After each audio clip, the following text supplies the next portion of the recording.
Hey guys, subscribe for daily content. And if you're shopping for gear, make sure you check out the description for the newest items at some of the very best online retailers. There's also links for some of the items that I personally recommend. Thanks! What's going on YouTube? Metal Complex here, and today I've got another short little unboxing to share with you guys. I do not know what's in here, but we're going to find out together. I'll link it down below if I can, as per usual. If you use my links, it helps support my channel, but that's up to you. There's a ton of links down there though, so if you're looking for something, make sure you check them out.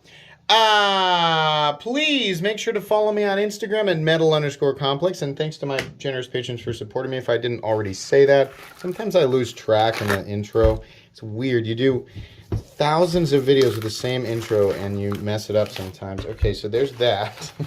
And we have a note. Hang on. All right. Hey, MC, been watching the channel for a while now, and you've become the only knife channel I watch much anymore. Well, all right, well, thank you. You should check out, there's other good knife channels out there, but thank you.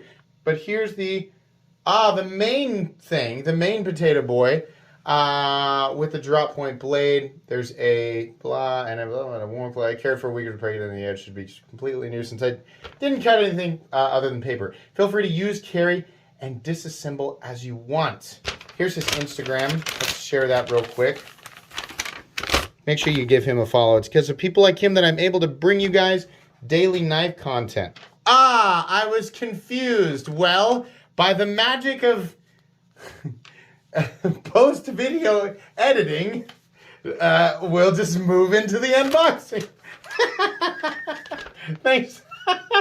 Thank you. I'm sure this will be a very confusing and weird edit. Thank you again to the gentleman who sent this in. Okay, so what we have here is the... Oh, good. It's just a bunch of numbers and letters. So what we have here is, before I open it up, this is the Chavez Liberation Street with the drop point blade. And he reminds everyone that there is, of course, a Tanto, if this is not your cup of tea. I don't like that skull clip. That skull clip is what's kept me from buying it.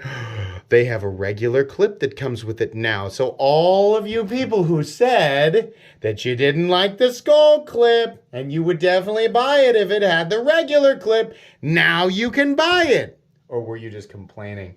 My guess is you were just complaining. I happen to really like the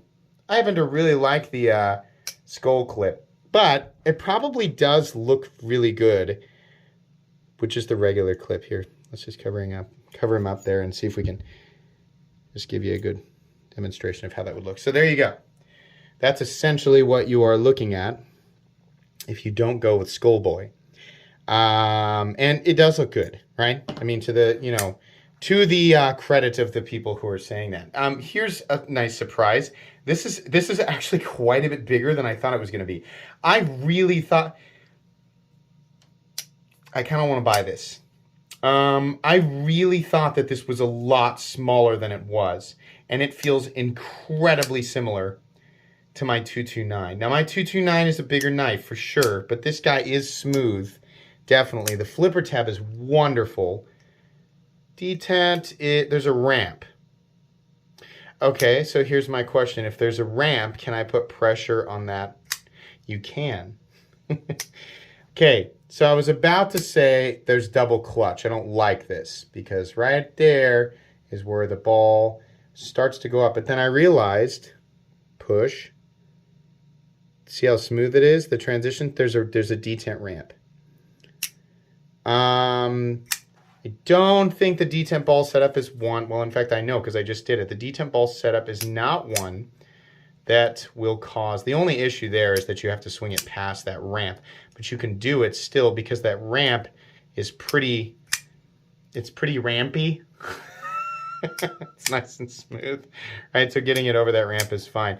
But I also, generally speaking, what I see with that is if I'm gonna apply pressure to that lock bar and then flip it, it makes almost no difference whatsoever. That guy will flip.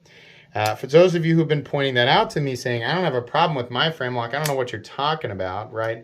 Truthfully, you're not even going to do that. Most likely your finger's going to land on that pocket clip there anyway. This is a good size of knife. This is, it looks, I mean, it's just a very, very large sharpening choil. And yeah, you could get one fat knuckle in there, but unless your fingers are really tiny, which mine are not. I don't have huge fingers I don't have tiny fingers, right? It's not going to fit in there. How's this area back here? Can we touch that blade? Right here. You can. I can touch about 1/4 inch of that blade. So if you push down right there, that's what's going to happen. Everywhere else, no.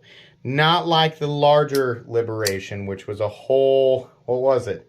Ladies and gentlemen, was it 1.5 inch of blade that I think you could contact? I don't think it's quite that bad.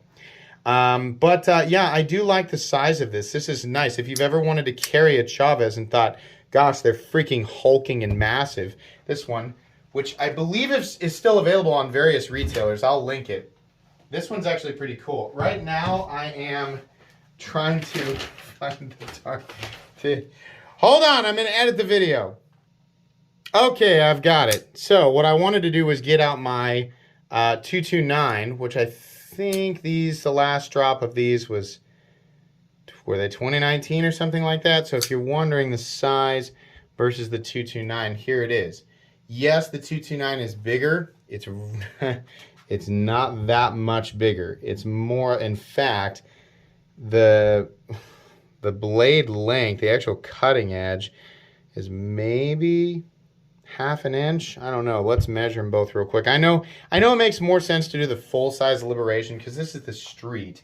And the way that I understand it is the street version is smaller, right? Is that the case? I probably should have known that a long time ago. There are bigger versions of these. The original custom is like 9 1/4 with a 1/4 inch thick blade. So this guy is coming in at 8, a little over 8 inches, maybe close to 8 1/4 with a 3.6 inch blade. This guy's coming in at 7.6 inches overall, and then your cutting it, or your actual blade, is very nearly 3.5. It's like 3.35 inches. Cutting edge between the two, you're looking at 3 1/4, exactly 3 1/4 inches, and on this guy you're looking at 3 1/8. So not that bad. Not that different. This is just a more reasonable size. As far as thickness goes, I think the blade stock and the titanium are actually still the same thickness. Behind the edge, so this guy's got hollow ground. Is this one? No, I think that's a flat ground blade. It's actually, I think it's fairly thick behind the edge. I'm just gonna real quick, sometimes, even if it's thick behind the edge, you gotta feel how it wants to, ooh. It does not have a problem. It does not have a problem going through paper at all. Yeah, so that's a clean slice, even though it is flat ground, unless it's just a really slight. That's flat ground, yeah.